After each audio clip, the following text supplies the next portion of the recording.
Hello, everybody, and welcome to another Smart Home Choice podcast. My name is Gary Hibbard, and on this podcast, I'm going to do something a little different.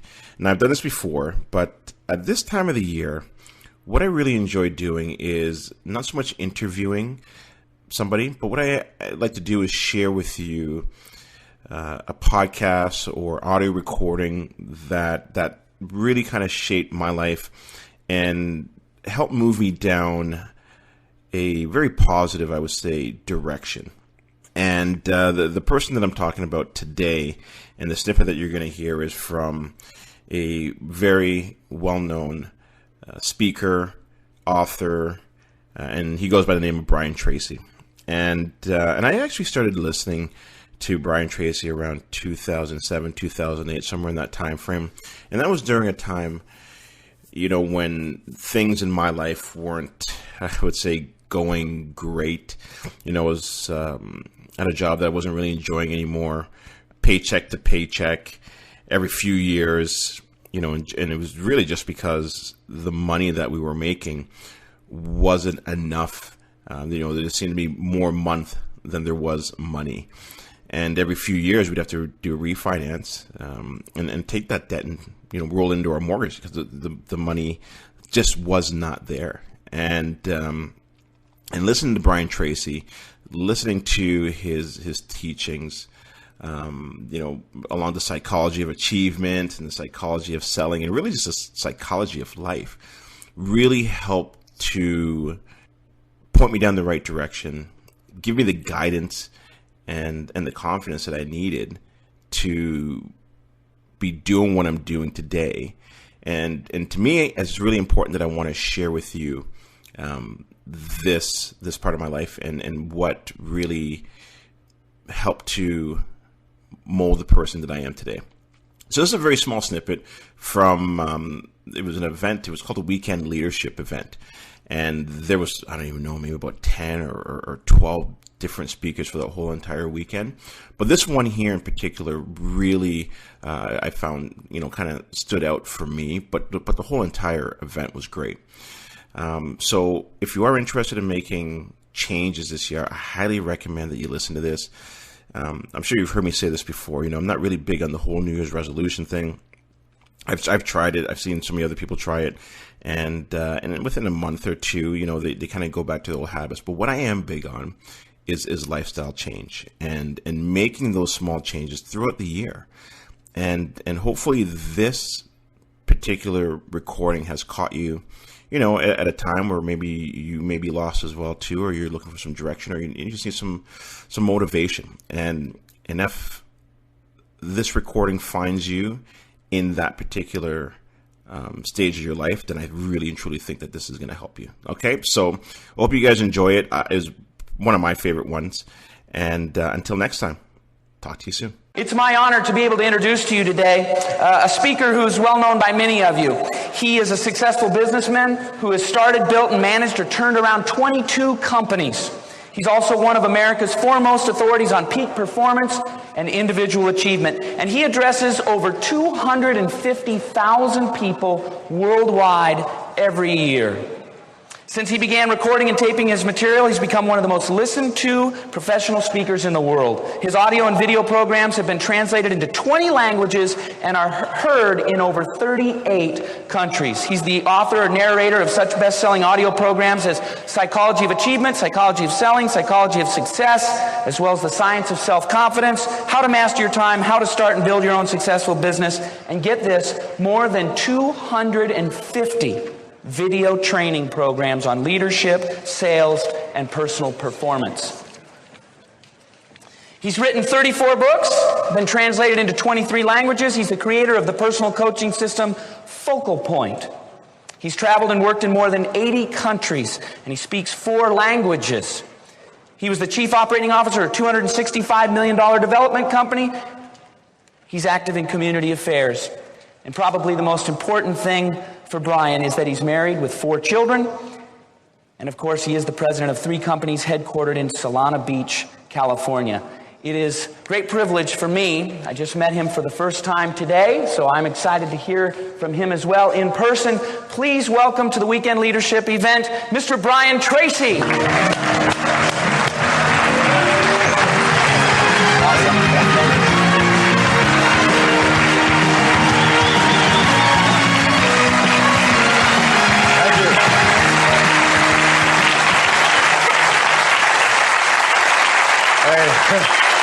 I love you guys. Thank you. Sit down.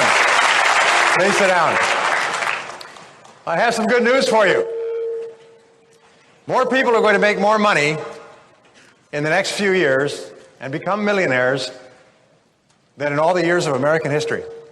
And 80% of those people, 4 out of 5, are going to be people like yourself who own their own businesses and who come to these seminars. And my job is to help you to be one of those millionaires, and your job is to learn what you need to learn and to apply. Is that a good goal for our 2.5 hours together? Say yes. Now, when Kyle invited me to come here to speak, he said, you know, this is a very, very high-class audience. It's a very elite group. They're in the top 5 or 10% of people in America. He said they're all millionaires. And so I want you to know it's a real big honor to be here with so many millionaires, because what I've discovered since I got here this morning is that everybody here is a millionaire, or you intend to be in the future. Is that correct? Say yes. Okay. Now, I can't tell you how important that is, because future intention determines present action. Please remember this. Future intention determines present action. If you decide you're going to leave this convention center and you're going to drive to San Diego, it will tell you what turn you will take when you go out of the hotel, and at the next corner and the next corner. Every single step you take in the short term will be determined by where you're heading for. If you decide you're going to go to San Francisco, you will take totally different turns. Are you with me so far? So therefore, future intent determines present action. I work with Bill Danko, and Bill Danko is the co-writer of The Millionaire Next Door. He has spent his entire life, 30 years, studying self-made millionaires. I have been reading his stuff like a person chasing after him. I've been reading their stuff and their research all this period of time to find out about self-made millionaires. And what I found out is some very interesting things. First of all, they all have certain qualities in common. Second of all, nobody started off with any of these qualities. Third of all these qualities are learnable. Can anybody here drive a car? It's a rhetorical question. Don't raise your hand. I know you're really tired. You had a long night. Well, if you can drive a car, you can learn any business skill. You can learn any financial skill. If you can drive a car, you can learn enough to become a self-made millionaire. In the year 1900, there were 5,000 self-made millionaires in America. By the way, all millionaires in America, almost all, are self-made. When I was young, I used to feel sorry for myself because I didn't have any money. Wah, wah, wah, wah. And then I found that nobody has any money. Everybody starts off broke. As a matter of fact, if you look at what the Founding Fathers wrote, the Founding Fathers designed America to be a country where people could come with nothing, basically with satchels of everything they owned off a boat at Ellis Island, and they could start off here, and by working hard, and as Chris said, by developing character and talent and working hard, telling the truth, and paying as little taxes as possible, they could eventually become prosperous and successful, if not millionaires. So don't feel sorry for yourself, by the way, if you started off with difficult circumstances. Now, I'm going to get off the track a little bit here, but first point is this, is everybody starts off broke. Most Americans like broke so much they keep going back to it throughout their adult lives, you know, like visiting the old hometown.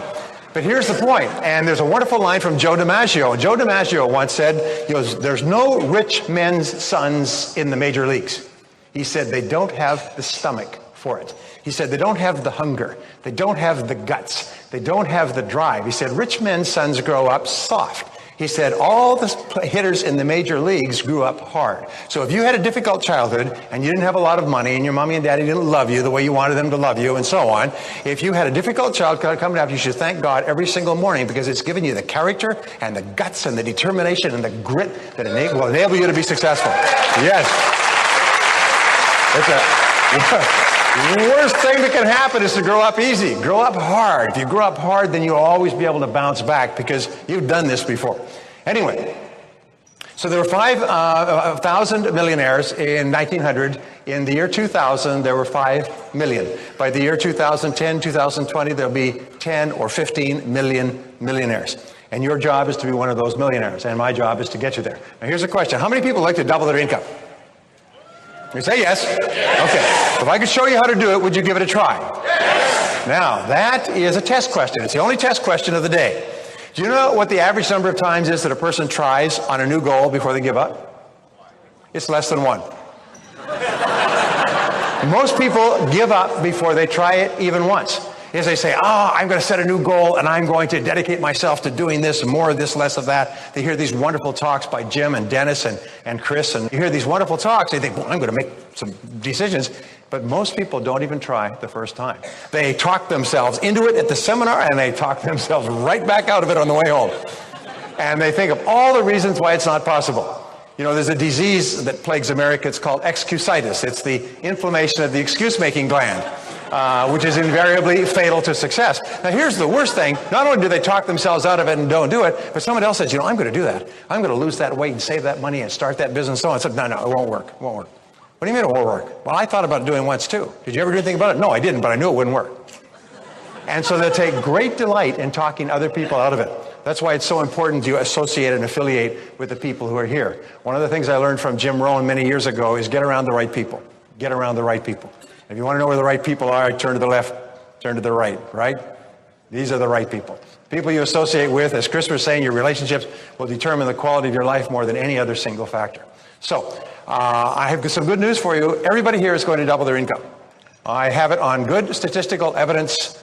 Everybody here is going to double their income. Yes, yes. If you live long enough.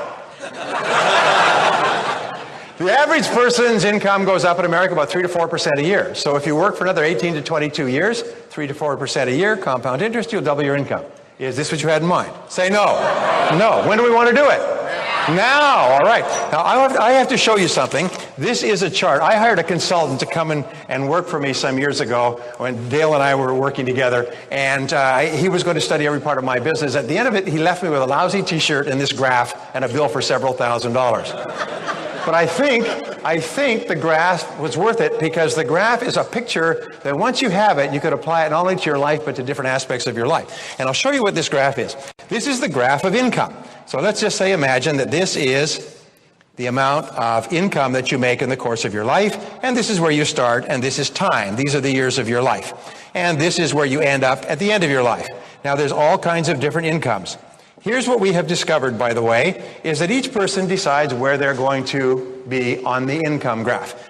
By the things that we do and by the things that we fail to do, and often the things that we fail to do have a worse effect on our life than the things that we do, but by the things we do or fail to do, the choices and decisions we make or don't make determine how much we earn. People say, no, my income is determined by my industry. No, because there's people in your industry making 10 times as much as you. There's people in your industry making half as much as you. So we decide where we will be in the long run. Now, we don't decide it overnight, but we decide where we'll be in the long run. So what we find is that everybody starts off earning something, okay? You start off with your first job, and then most people's financial life is very much like the weather. It's unpredictable. It's sort of like a bad week on the NASDAQ. Their financial life is like this. It goes up and down, and sometimes they're in the money, sometimes they're out. Sometimes they're broke, sometimes they're unemployed, sometimes they're employed, making bonuses and so on. This is their financial life. Sometimes they're the windshield, sometimes they're the bug. And isn't that an true statement? And at the end of a person's life, as a result of experience plus luck, this is where most people end up. Fully 50% of baby boomers, according to the recent study, do not have a penny put aside for retirement, and they're pushing 55. They don't have a penny put aside. You all know the statistics. These people are living on experience and luck. Well, this works out to be an average of about a 3% increase over the course of your lifetime. You know what the word job stands for. J-O-B says just over broke, okay? Nobody ever makes any money at a job. Nobody ever gets ahead. All you do is you keep your nose just above the waterline. That's all you do, and you hope that there's no storms. Because if there's a storm, suddenly, okay. Well, so this is the way most people live their lives. Now, it's very much, we say that most people's financial lives are like backing up in a car at night and hitting something. Whoomp, and you get out to see what it is, and it's a new job. Or it's a new marriage, or a new relationship, or a new investment, or something else, all right? Now you're driving along. Now imagine this. Imagine that this is like a back road in the farm country.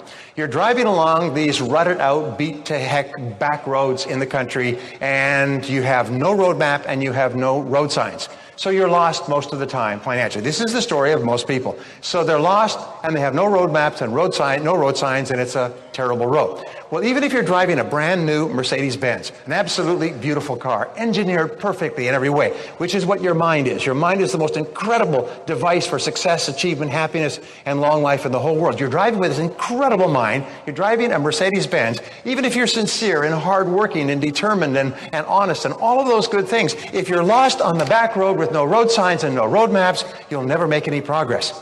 Are you with me so far? Please stay with the analogy. Now, let's say you're driving along and you've been working for 10, 20, 30 years, and there are people who've been working 10, 20, 30 years, and they still don't have a pot to you-know-what in or a window to throw it out of. We're living in the most affluent country in the history of man on earth. People from 194 countries dream of coming here. We're living here surrounded by affluence that is unimaginable, and most people worry about money all the time. Now, we did a little bit of background research on you before you came here. We did some checking on you, and we found, this will come as a shock to you, there are people in this very room who worry about money all the time. Yes, and we know who you are. We are watching you. All right. So you're driving along, and your navigator says, honey, you know, this kind of living is lousy. I'm tired of worrying about there being too much month at the end of the money and so on. And you know, as we're driving along here, lost in these backwoods, I see this freeway over here.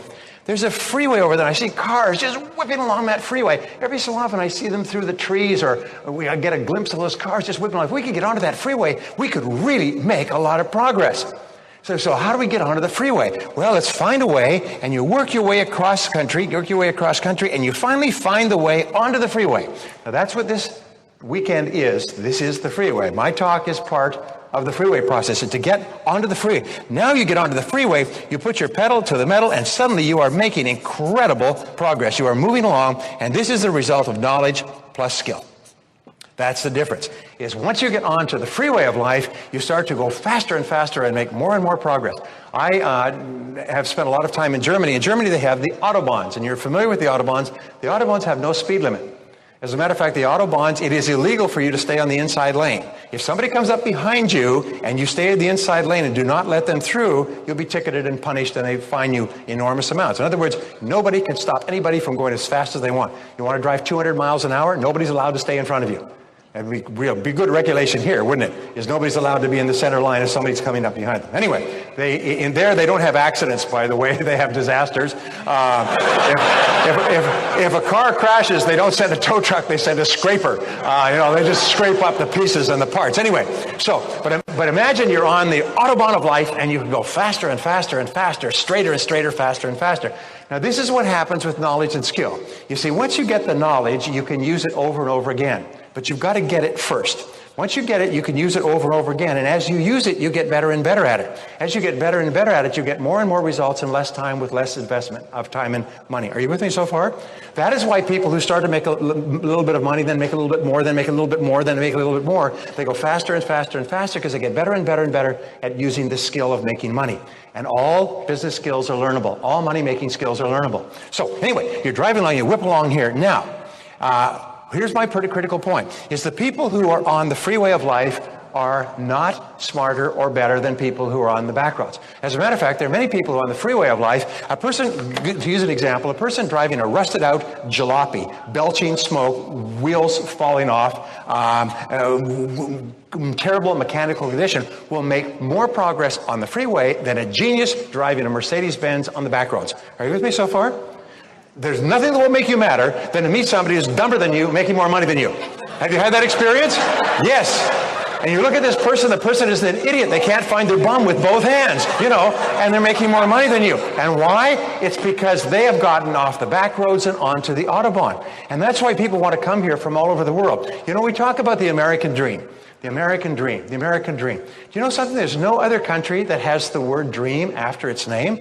There's no Japanese dream, Chinese dream, German dream, Lebanese dream. There's no Nigerian dream or British dream. There's only one country in the world that has the American dream. And it's when Chris was talking about,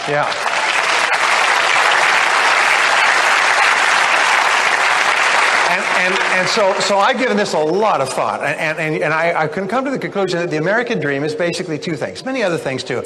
It's two things. First of all, it's freedom. Like Braveheart, remember Braveheart? Freedom! We love to be free. So you get onto the high road of life and you go faster and faster and faster. Now our job is to get onto the high road, and the key to getting onto the high road is knowledge and skill. Now here's the difference, and this I don't know if you can pick this up, but this is the amount of money that you'll earn through the course of your life. It becomes more and more and more and more, and this is the amount that you'll end up with at the end of your lifetime. And this is controlled. Being on the back roads, the farm roads of life, are random, but being on the high road of life is controlled. And your job and my job is to get our finances under control, to get going straight ahead, to make every effort count, to make more and more money, and to end up financially independent. So the American dream is two things: freedom and financial independence. We want to have enough money so we can order from the menu without looking at the right-hand column to see how hungry we are. We want to have enough money so we never have to worry about money again. Is that a good goal? Say yes. Now remember, everybody starts off behind the 8 ball. The very few people that start off with money usually lose it fairly quickly. They blow it, they burn it up, and so on. It's all, but people who've had to earn it the hard way can keep it. So our job is to get there. Now, I have to ask you another question. Who's the most important person in this room? Well, you know something? You're right. You are the most important person in this room. You are really, really important. You are so important it is unbelievable. To yourself, you're the most important person in the whole universe. There's a definition in the dictionary called a solipsist who practices solipsism. And a solipsist is a person who believes that they are the center of the known universe. And solipsism believes that everything in the universe revolves around them. Most of these people get into politics or show business. But we, to a greater or lesser degree, the word comes from the Greek, is we are all solipsists. We all see the world from ourselves. So in terms of your own self, you are the most important person in this room and the most important person in the world. But in terms of your family, you're very important. In terms of your parents, from the time you were a child, your friends, your customers, your coworkers, the things that you do make you a terribly, terribly important person. And the reason that I emphasize this is because how important you feel you are is the critical determinant of how much success you'll have in life. How important you feel you are, how much you like yourself and respect yourself, is the critical determinant of everything that happens to you. You know, and Dennis has taught this, and Jim has taught this, and I've taught this. For me, it's one of the great revelations is your level of self-esteem, how much you like and respect yourself, determines the entire quality of your life. That everything we do in life is either to raise our self-esteem or to protect it. And so the more you like yourself, the more you value yourself and see yourself as an important person, the more you like other people. And the more you like others, the more they like you, and they want to be around you and associated with you and buy from you and recommend you to their friends. There's another thing, is that self-esteem is very closely correlated with self-confidence.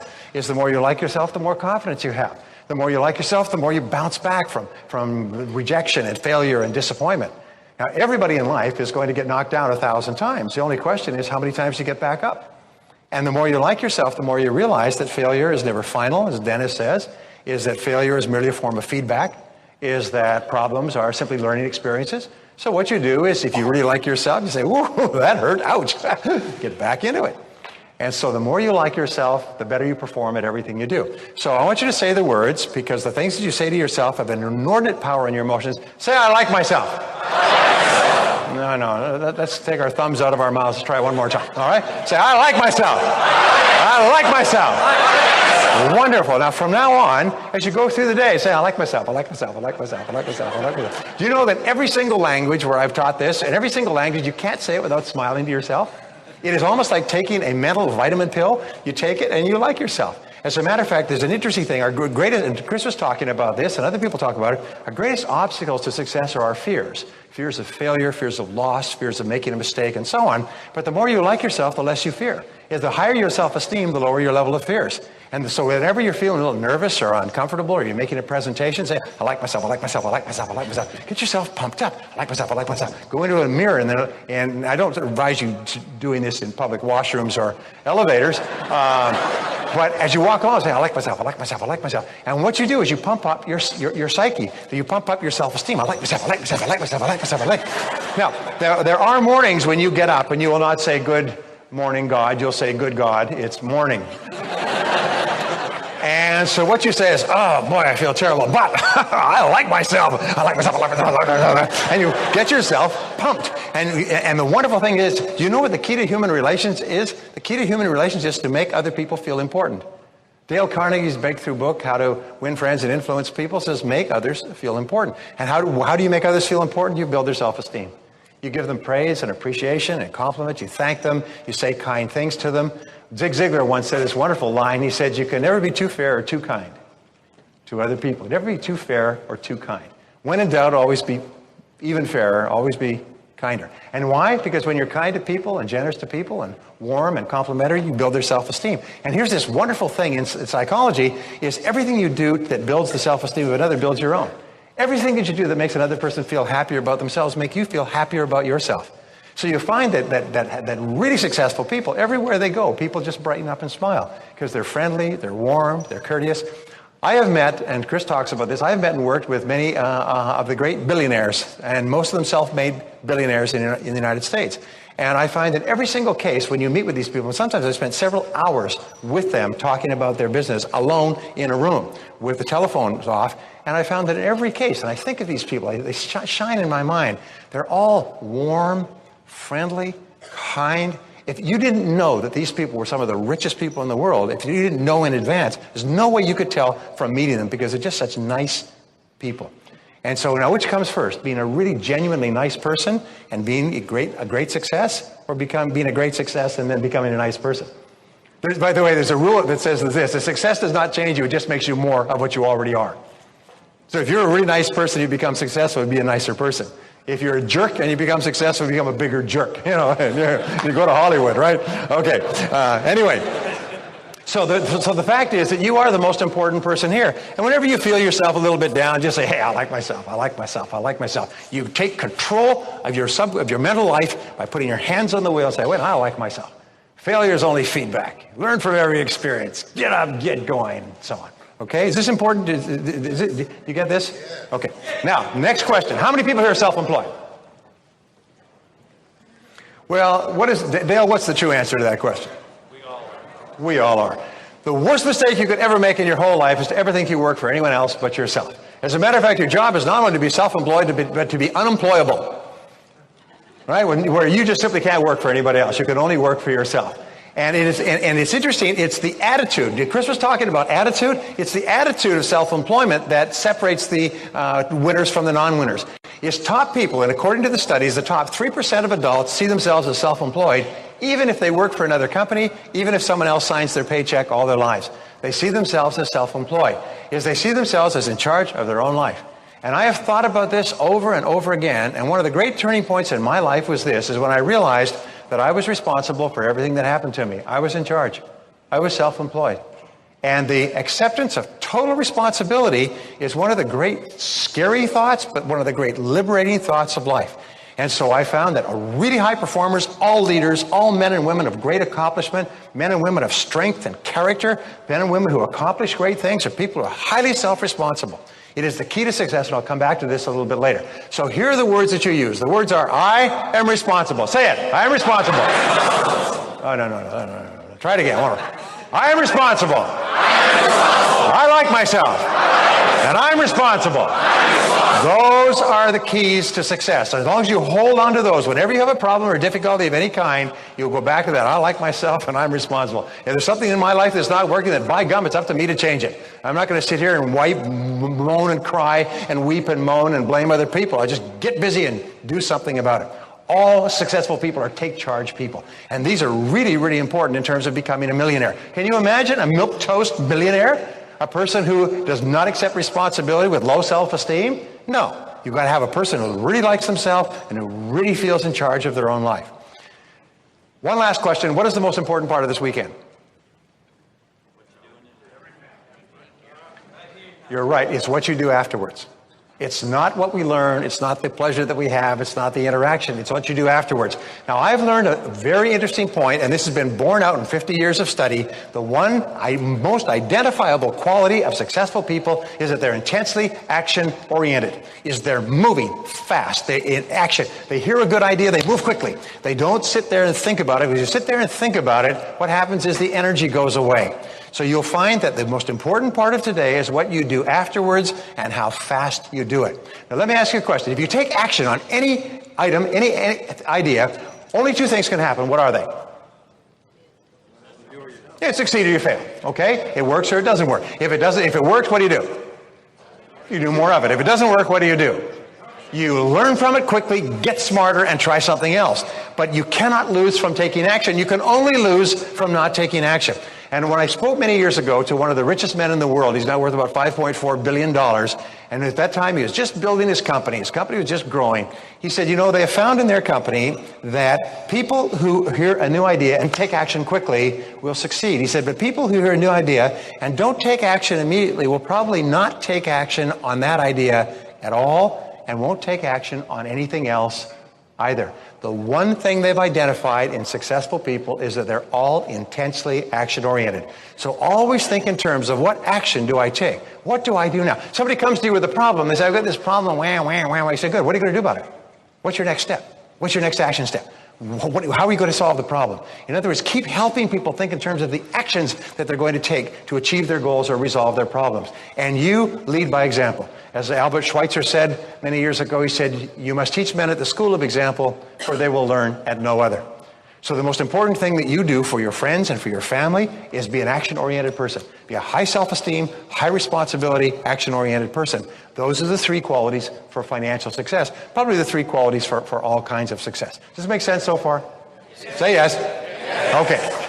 Now, let me just go back quickly to my own story. I did not have an auspicious beginning. I grew up in a family that had no money. Our favorite theme song in our family was, we can't afford it, we can't afford it, we can't afford it, we can't afford it. In every tune and bar, is anybody growing up in a family, that was your theme song, we can't afford it?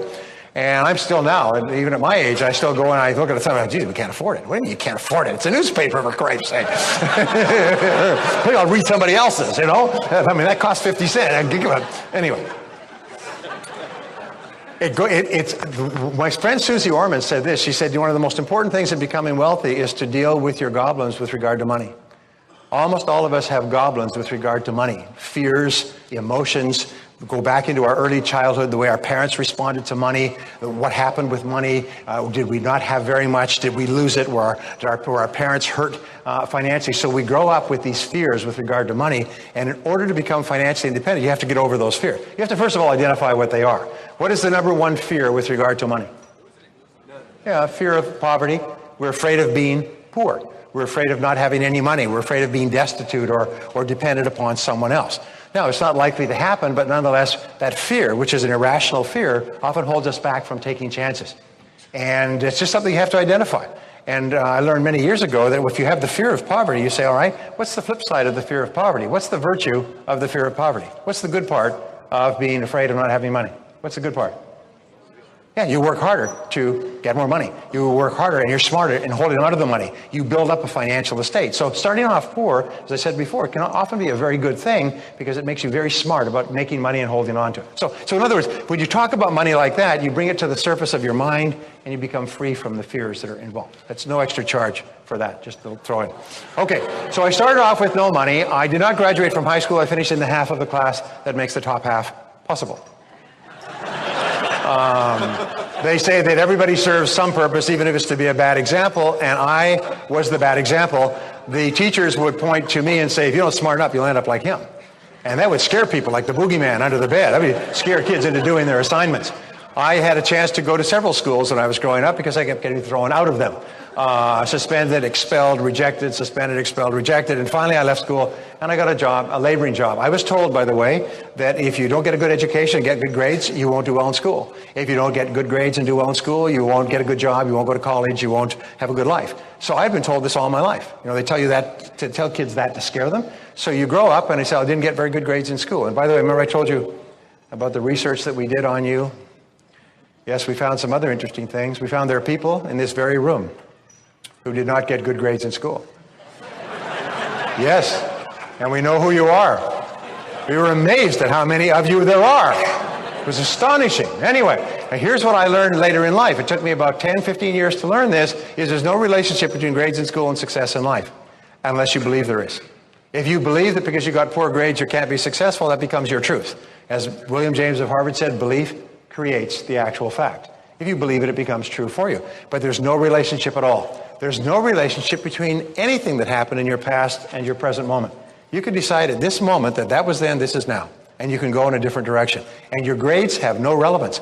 Forbes does the Forbes 400 every single year, and they do brief biographies of people in the Forbes 400. They found that people who dropped out of high school, if they make it to the Forbes 400, the 400 richest men and women in America, they will be worth, on average, $300 million more than people who graduated from college if they dropped out of high school and they made it. And they said, why is that? Well, they started earlier and they started harder. And they got much smarter, much faster. They had a big leap on people who are still going to college, drinking, and so on. They're already there starting their third or fourth or fifth business because they dropped out of high school. So if you got lousy grades at school, you should say, thank God I got lousy grades at school. Because that's the key to your success. All right, so anyway, my first job was a laboring job. I was washing dishes. I washed dishes, and then finally when I lost that job, I got a job washing cars with a car wash, and when I lost that job, I got a job washing floors with a janitorial service. I thought washing was in my future. My wife is very kind about that. She keeps giving me things to wash, dishes, children's bottoms, things like that. And lost when you're young is a euphemism for non-voluntary career redeployment. This is where you get a chance to explore new careers unexpectedly. Today, they have severance programs to the end of the month. The severance program was to the end of the day, or sometimes the end of the hour. They used to fire you at either 5 to 12 or 5 to 5. I know because I had experiences of both. And they come up to you looking like you'd been sentenced to death and they were the executioner, and they say, we won't need your services anymore. Here's your final pay. There's the door. So I'd go from place to place, and I'd say, I'm looking for a job. And they say, well, we don't need much help right now. I say, well, I'm the right person for you because I won't be much help. And that wasn't helping me much. And I went from place to place, desperate, lined up for employment, did day labor, worked as a gardener. I dug ditches. I worked as a construction laborer, carrying heavy things from place to place. I worked in sawmills, stacking lumber. I worked in the brush with a chainsaw. One summer, I dug wells. Now, digging wells is like a metaphor for government service. That's where you start at ground level and you work down rather than up. And when you succeed, you fail, because when you find water, they fire you. Well, what's that? Looks like water. Well, cover it up. We need 2 more days' work here. Well diggers are not highly motivated, because if they find water, they put themselves out of work. It's like in the government, you're allowed to tinker with problems endlessly, but never solve one. Because if you solve a problem, then you put otherwise unemployable people out of work. So I would go from place to place. I worked on farms and ranches. When I was 23 years old, I was an itinerant farm laborer. I was sleeping on the hay in the farmer's barn. I was arising before dawn each morning and working all day to get the harvest in before the first frost. I ate with the farmer's family in the kitchen of the farmhouse. I was uneducated, I was unskilled, and at the end of the harvest, I was once more unemployed. And when I could no longer get a laboring job, how many people here are in sales? Well, that's what I got into too, when I couldn't get a laboring job, so I know where you're coming from. Yeah. And so I got into selling, and I was not afraid to work. Did you notice that selling is clean work? It's not digging ditches. It's not farm labor. It's clean work. So they gave me the 3-part sales training program, which is pretty much what we get in life. Here's your cards. Here's your brochures. There's the door. After 1 month, they give you the first motivational program, which is hang in there. After 2 months, they give you the real motivational program, is they sit you down and they look at you quite grimly and they say, look, if you don't sell something, pretty soon we'll have to fire you. They're not even paying you anything. You're working on straight commission, cold calling, and they're going to fire you. You don't even have a desk. Now that sometimes makes you so mad you go out and sell something just to spite them. All right? Well, I was hanging on by my fingernails. After about 6 months, it's a really important point for me. After about 6 months of hanging on by my fingernails, when I made a sale, I had to have the commission immediately, because I had to get back to my boarding house. I was paying a couple of dollars a night for a room in a boarding house, and I had an ex-Gestapo landlady. Her motto was no pay, no stay, no credit, nothing. So finally, there's this one guy in our company. He's making 5 or 10 times as much as anybody else. He's got a pocket full of $20 bills that would choke a horse. I get up at 6, 7 o'clock in the morning, and I'm out there in the parking lot at 7 o'clock when people come to work. I'm working all day. I take a brief lunch, dinner between 5 and 6, and I go and knock on doors and apartment doors in the neighborhoods after dinner until 9 or 10 o'clock at night. If the light was on, I'd knock on the door. I even woke people up in their pajamas to try to sell to them. Not a good start for a sales conversation. And this guy would roll in around 9 o'clock. Prospect would come in around 9:15. They'd sit down, have a nice little chat, cup of coffee. He'd talk to him a little bit, write some on paper, and pull out his check and write a check. And he'd go out in the morning and make a couple of sales, come back, have lunch with a customer, make another sale, make a couple of... I was making one sale a week. This guy was selling with both hands like a faro dealer in Reno. I mean, it was unbelievable. And I finally, and everybody looked at him, and great awe. So finally I went to him and I said, tell me, what are you doing differently from me? How come you make so many sales? And he said, well, show me your presentation. I'll critique it for you. I said, you show me yours and I'll show you mine. I said, by the way, how do you define a sales presentation? He said, well, a sales presentation is a logical and orderly process where, first of all, you separate prospects from suspects. You then establish rapport with them. You don't try to make friends with people who have no money, I mean, obviously, or not qualified. You then identify their needs by asking them questions. You show that our product or service is the very best, all things considered, to satisfy their needs. You answer their questions or objections. You get them to take action, and then you get resales and referrals from the same people, which loops you back into prospecting. I couldn't believe it. I was writing this all the time. There's a logical process to it. I couldn't believe there was a logical process to it. I was using the blah, blah cell. Blah, blah, blah, blah, blah, blah, blah. I was hoping people would stop me and buy, and nobody was. So I wrote it all down. I said, well, don't you say this? He said, no, you don't say this. You ask questions. And so I realized that telling is not selling. Asking questions is selling. So I went out and I began to ask questions, and I would go through a logical process and make sure it was a prospect before I began talking, and then take some time to get to know them a little bit better so that we had a feeling of rapport and so on, and then identified their needs, and my sales started to inch up. And then I said, well, what else can I do? He said, have you read any books on selling? I said, are there books on selling? Well, there's thousands of books on selling. They've been written by some of the best salespeople in the history of the world. So I went out and began reading 1 to 2 hours every single morning. I'd get up at 5 o'clock and read 2 hours every morning and take notes and write them on 3x5 cards and carry them around with me. And I learned what to say and how to answer objections, how to get appointments, and how to work on the telephone. And my sales began to go up. And then I began to listen to audio programs. I still remember my first audio programs on sales. I thought I'd died and gone to heaven. Here's somebody who worked for 30 years, trained 20,000 salespeople, was able to make sales, go into a town with 350 homes and make 346 sales, cold calling, knocking on doors. And just he explained, this is the psychology of selling. And then I began to go to courses like this. And every single time I took the information, I took action on it immediately. Now, this is so important. You know, many are called, but few are chosen. You've heard that. Many people hear these things, but they don't do anything about it. If it was just information that enabled a person to be successful, all librarians would be rich. Because they're surrounded with information, but they don't act on the information. So what I did is I try it out. And then sometimes it didn't work. And by the way, here's something that changed my life. I found that if you try something new for the first time, it doesn't work. Most things don't work anyway. My friend Charlie Jones will tell you that nothing works. But most things don't work the first time you try them out. Peter Drucker says this: most business ideas fail at least the first few times. But what you have to do is try it and try it again and try it again. So I would learn a way to answer an objection or to get an appointment or something else. It wouldn't work. I tried again. It wouldn't work. I finally made a decision which changed my life, and I pass it on to you.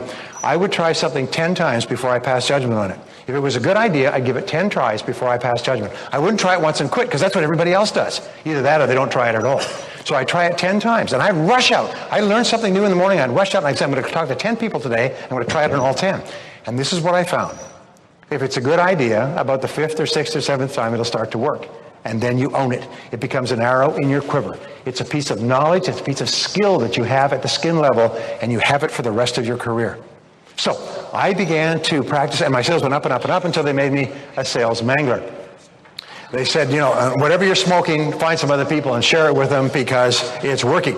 And so I began recruiting people. I ran ads in the paper and I recruited people and I took them in and I taught them to sell and they went out. And today, all over the world, I meet millionaires and multimillionaires, people who run industries, run multiple industries, who I literally started on the street with no money, stone broke. One of my best guys was in jail. I had to bail him out of jail, get a lawyer, get him off the charges, pay his fine, dress him, and teach him how to sell. Today he's worth about $25 million. I had breakfast with him last year, and we were talking. I called him up. He lives a long way away. Called him up. We had breakfast, and I said, I'm so proud of everything you've accomplished. He's a major power in his community, owns multiple businesses. He's very high up in several of the major organizations. He said, I said, you've done so much with your life. It's phenomenal. He said, yeah. And he looks like this. He said, And I still remember where I started. He said it was in that jail that you bailed me out of all those years ago. That's not in his bio, by the way. It's not mentioned there. Anyway, so what I found was that you can learn anything you need to learn to achieve any goal that you want for yourself. Now, here's an important point. And for instance, if I asked Dale, Dale said to me, Brian, would you give me a call later on this week? And I said, sure, I'll give you a call later on this week. And I'll walk away. Well, what would Dale say? Well, don't you want my phone number? I say, no. What, you live in Phoenix? Phoenix is pretty good. This is simple. Just certain numbers. I'll just punch the buttons till I get through. Punch. Dale, is that you? No? Again, punch. Dale, is that you? No, punch. It's only 7 digits plus an area code. Hey, what could be harder than that, huh? Is that you? Now, how long would it take me to get through to Dale if I just punched the buttons at random?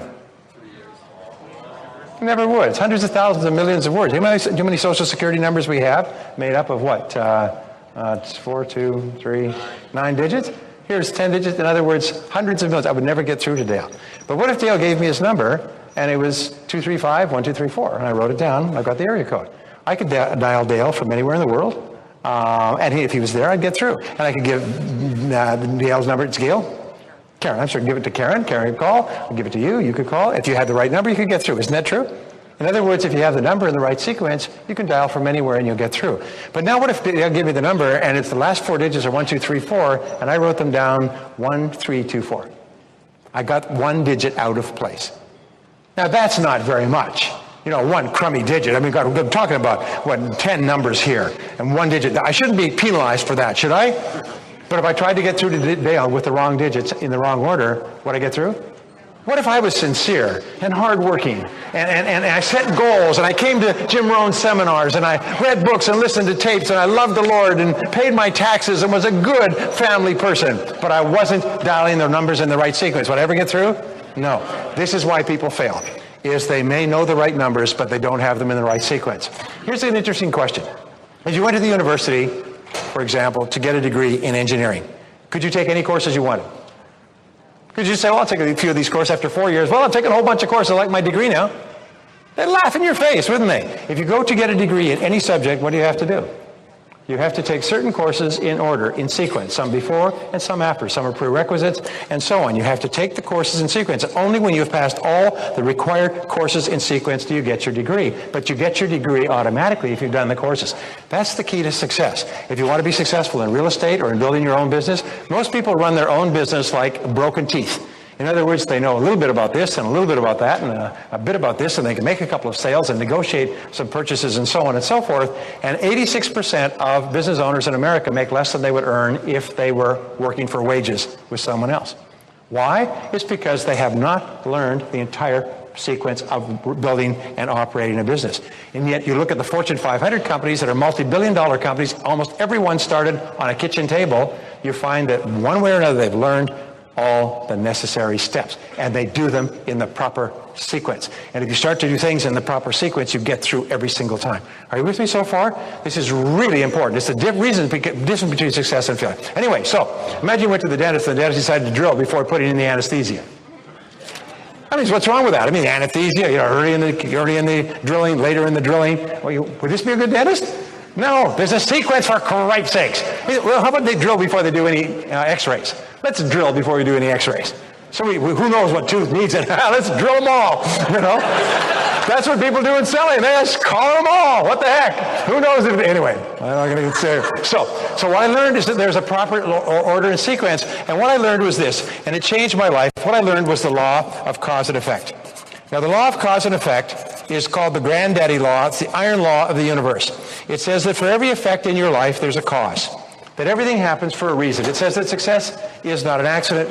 Failure is not an accident. Everything happens for a reason. And if you can be clear about the effect that you want, which is why Jim and Dennis talk so much about goals, and I will later, is if you can be clear about the effect that you want, you can trace it back to someone who at one time did not have that effect, and then find out what they did and do the same thing over and over again until you get the same result. And as my friend Nito says, success leaves tracks. If you want to follow a person in the snow, you put your feet in their tracks. If you want to find a successful person, if you want to become wealthy, success leaves tracks. Follow the tracks. You've got most people who want to become wealthy are trying to make their own trail. You know, don't go where every other person has gone. Go to where no one has gone and blaze a new trail. Yeah. You know what they call a pioneer? A pioneer is someone lying face down in the dirt with their back full of arrows. You know, that's not your goal. If you want to be successful, what you do is you find out hundreds of thousands of millions of people who started from nothing and become wealthy, and you do the same thing. Only after you reach the end of their trail do you begin to make your own trail. But you don't start making your own trail at the beginning. So you do what they do over and over again. And here's what I learned. Nobody's smarter than you, and nobody's better than you. Nobody's smarter than you, nobody's better. People who are on the fast track are not better than you, they're not smarter than you, some are dumber than you, some have fewer talents, fewer abilities, less intelligence, less opportunities, but they're doing the cause and effect relationships. They're learning from other people. I've spoken to many people who come over to this country from other countries. I'll give you a great story. I could tell you so many stories. I was doing a talk in Los Angeles. We were doing an infomercial that was being videotaped. They had a studio audience. And during the break, one of the gentlemen in the studio audience stood up and said, I'd like to explain why I'm here to be in this audience while Brian Tracy is making this film. And he was from Pakistan. And he was beautifully dressed. And he stood up. He said, I'm from Pakistan. He spoke very well. He said, I came over to the United States 3 years ago. He said, my uncle and my brother had signed my papers, so he was legal. So he said, I came over here to work with them in their company, and by the time I got everything cleared and I'd gone to university and cleared up and come here, their company had gone broke and they both moved away in different directions. When I arrived in Los Angeles, they were gone. I knew nobody and I was penniless. He said, I didn't know what to do. He said, I had no idea how to succeed in America. He said, and I was walking along, and one day I walked past the University of Southern California, UCLA, and I had gone to university in Karachi, and I knew a little bit about university, so I sort of drifted onto the campus. I didn't even have a place to stay. He was essentially homeless. He was carrying all of his stuff in a bag. He said, and he went to the dining room where they line up at the cafeteria and they leave their food, and he would sit down next to somebody, and when they were finished, he'd slip over and he'd eat what they hadn't eaten. And this was a good way to get food. And he started to sleep in the bushes on the UCLA campus. In the daytime, he would bundle up his stuff. He'd wash in the bathrooms. He'd hang around the university. He looked like a homeless person, dirty, unkempt, ragged, lousy clothes, typical student. He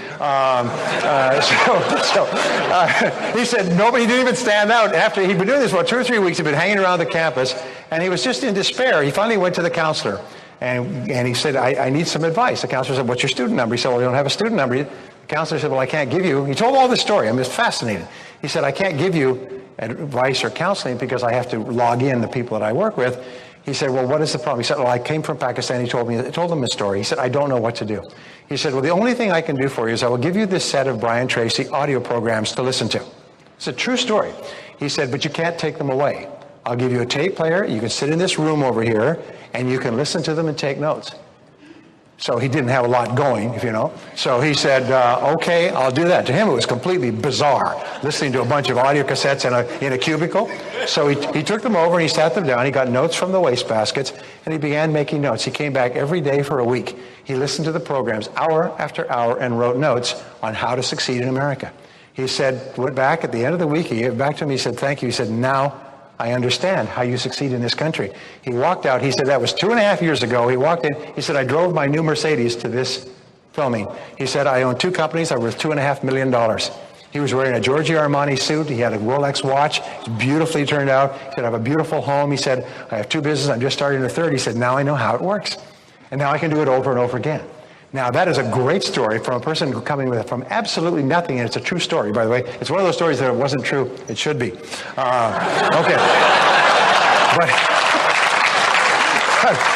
But it's word for word true. Anyway, so the law of cause and effect says that if you do what other successful people do, you get the same results they will. But if you don't do what other successful people do, nothing can help you.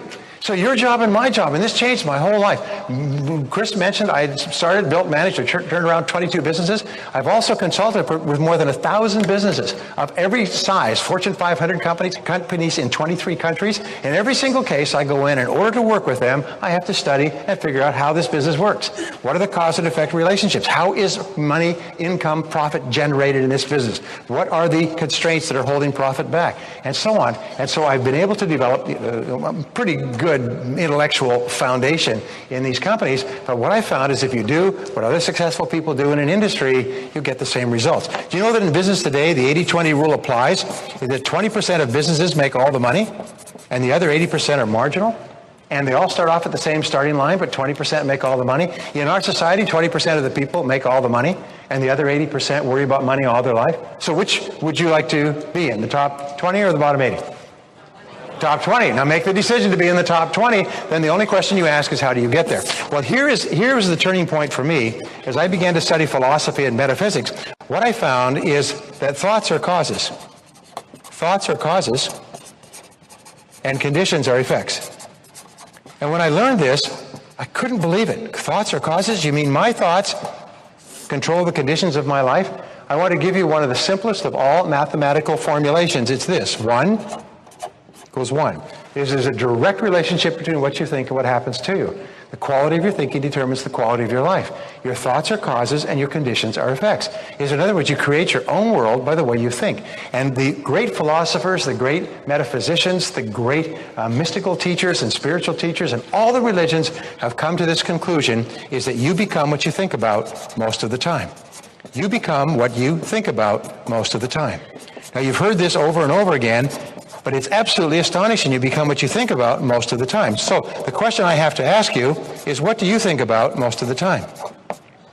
What they found, self-made millionaires think about becoming financially independent most of the time, starting at a very early age. And every single financial decision they make throughout their years is, will this help me to be financially independent or not? And if it won't, then I won't do it. I just put it off for now, and I'm going to make the decision that will lead to financial independence. Thin people think about being thin most of the time. Fit people think about being fit. Loving people think about being loving. Happy people think about being happy. Are you with me so far? Yes. So what do you think about most of the time? By the way, this principle is true, but it's not always true, because if it was always true, every young man would turn into a young woman by the age of 20. And fat people would turn into pizzas, okay. But you do become what you think about most of the time. So what they did at the University of Pennsylvania is they took 350,000 people like yourselves and myself, entrepreneurs, ambitious, people in sales, people who are going somewhere with their life, and they interviewed them over a 6, 12, 18, 24-month period, and they did psychographic and demographic tests on them, and they asked them the question, what do you think about most of the time? What do you think about most of the time? Now, I said before that you are in an elite, that you're in the top 10%. And how do we know that? It's because you're here. Only the top 10% of adults will ever come to a seminar like this in their whole lives. In fact, I've met people 40 and 50 years old who have never been to a seminar or an adult learning experience after they left school. They have never been to one. It's almost like this world of continuous learning and upgrading of skills runs parallel. It's a parallel universe to them. They don't even participate in it. Many people that you told you were coming to this couldn't believe it. They couldn't understand. Why on earth would you go to something like that? You know all that stuff. Whenever somebody says to me, I know all that stuff, I say, geez, you must be rich. Geez, you must be rich. Could I borrow $1 million from you? Because if you know all that stuff, you must be awfully rich. And they look away as they go to catch their bus home. Anyway, so you're in the top 10% because you're here, because you can always tell who a person is by looking at what they do. It's not what they say or wish or hope or attend or declare when they are accepting the nomination at the primary. It's only what they do which is the true test of who they really are. Remember this, there's an awful lot of attempt to fool people by saying, watch my hand, watch my hand. Don't ignore what I do, just watch what I promise to do. No, always just watch what a person does, because what a person does is the true expression of their real values. Only action is action.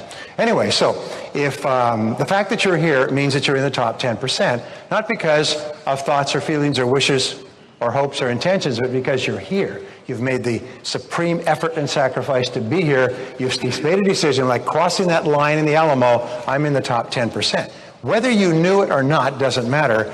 Now you do. You're in the top 10%. The only thing you need to do now is to make it a reality. People say, if you knew how much I was making, you wouldn't say I was in the top 10%. Here's one of the great rules. It doesn't matter where you're coming from in life. All that really matters is where you're going.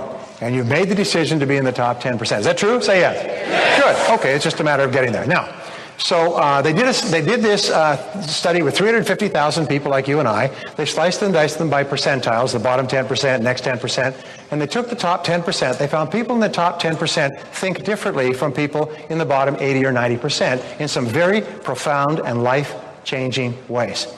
Now, can you imagine how people think and what people think about most of the time in the top 10%? Can you guess? What do people in the top 10% think about most of the time? Well, you're all correct. Every answer is correct. Let me summarize it.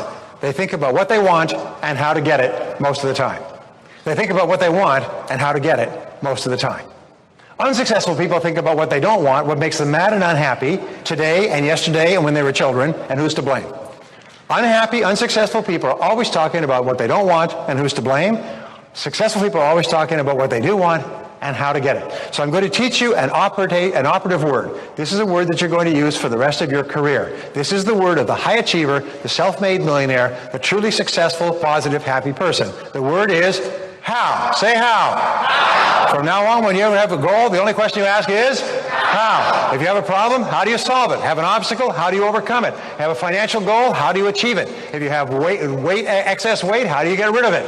If you want to be healthy, how do you achieve it? The only thing you ask is how. Now, whenever you ask the question how, it forces you to take complete control of your life, to accept responsibility. It raises your self-esteem, gives you a sense of personal power and self-confidence. The word how is almost like a miraculous word, because only action-oriented people ask the word how. Everyone else says, what are you going to do? When's it going to happen? Wah, wah, wah, wah. Ah, shut up. The top people say how. We've got a problem. How do we solve it? Wait till she gets in here. She will find a solution. Because they know when you come in, they say, we've got a problem. Good. How do we solve it? What's the problem? What do we do? How do we minimize the damage? How do we solve the problem? Not who's to blame and who did this and who should have done that and everything else. Worry about that later, if at all. For now, let's put the fire out. Right? Top people are people like heads of SWAT teams. They say, oh, those nasty people took that building. What are we going to do? We should pass a law. No. What they do is they say, hit a building, kill them all, let God sort them out. Anyway, I'm sorry. That's old programming. We live in California. We sit under triangles and put crystals in our armpits out here. Okay. Light incense and say Om, Om, and the money will come. Om, Om. Yeah, you're going to get a quarter in this hand, a nickel in that hand, and that's all you're going to. Anyway, So what they found is people in the top 10% are people who think about what they want and how to get it most of the time. And that's what your job is, to think about what you want and how to get it. When I talked about getting off the low road onto the high road, the turning point in your life, we say, look at all those people on that high road. Those people who are doing so well in life. How do we get onto that road as well? The very fastest way is you find somebody who's successful and you go and say, how would I get onto the same road you're on? And here's the most wonderful thing. You're surrounded by some of the most wonderful people in America. And I'll tell you this, every person in this room, if you ask them, what advice would you give me to be more successful? They'll tell you the best they've got. They wouldn't give you their third best idea. If you turn to the person next to you and you said, what's the very best idea for success that you would share with me based on your experience? They'll give you the best idea they could think of. Here's an exercise I did. I want you to think about the answer to this question. If someone were to ask you, a young person, say, what is the most important success principle you ever learned? What's the most important success principle you learned to help you to be successful? What answer would you give? I was working with a large company. We were doing an international seminar, and I just spontaneously said, I'll tell you what, if everybody here will just write down their answer, their one word of advice, and bring them up here and just put them on the stage at the break, we will take those and we'll publish them all, and everybody who gives us an answer will get the answers from everybody else. We did that. The company's sales went up 500% in the next 3 years. Because they all had the best success principles for everybody. So if I were to ask you that question, would you have an answer? Yeah. All right. Then what I want you to do is I want you to turn to the person to the right and left of you, and I would say, what would be your answer? What would be the best success principle you could think of if I was to ask you one success idea? What idea would it be? Turn to the person next to you and give them your best idea. Go ahead.